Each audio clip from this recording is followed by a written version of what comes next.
On the 8th of October 2024, Dr. Hussam Abu Safiya, the director of Kamal Adwan Hospital, at the time the last barely functioning hospital in the Jabalia area of northern Gaza, sent a text message to his medical colleagues around the world asking for help.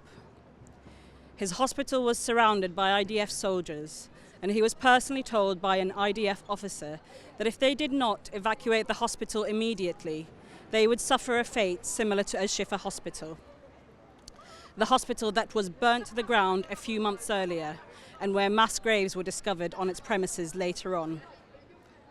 On the morning of the 23rd of November 2024, which was day 49 of total siege on the northern part of the Gaza Strip, Dr. Hussam Abu Safiya sent me the following message. The truth is, this is a war of extermination. There are no longer any laws. In fact, all their laws are imaginary. Our medical humanitarian mission is continually being attacked and destroyed in plain view for the whole world, and not a single voice has spoken out. This is not including the humiliation, arbitrary detention and persecution of healthcare workers. They are hitting us with everything and on all fronts, just for the sake of the politics of destruction.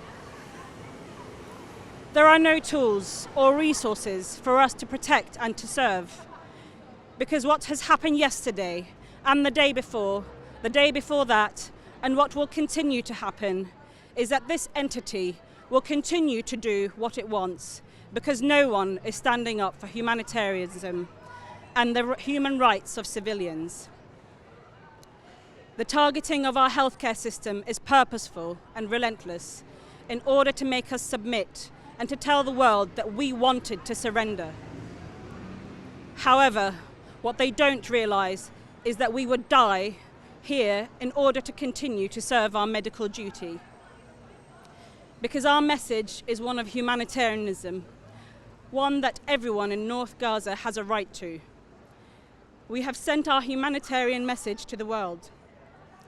So long as there are civilians in North Gaza, we will continue to provide the humanitarian service, one that the world should have protected from this criminality. We will continue to stay. We will continue to be steadfast. We will continue to serve even to the very minimum. If only the world knew that with all these democratic humanitarian structures, we are being exterminated.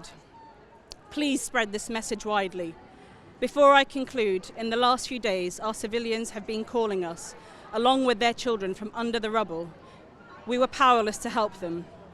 They have now gone silent. On December 26, 2024, Kamal Adwan Hospital was invaded by IDF troops and then burnt to the ground. Dr. Abu Safiya remains in an Israeli detention, being tortured, with no criminal liability whatsoever to this very day.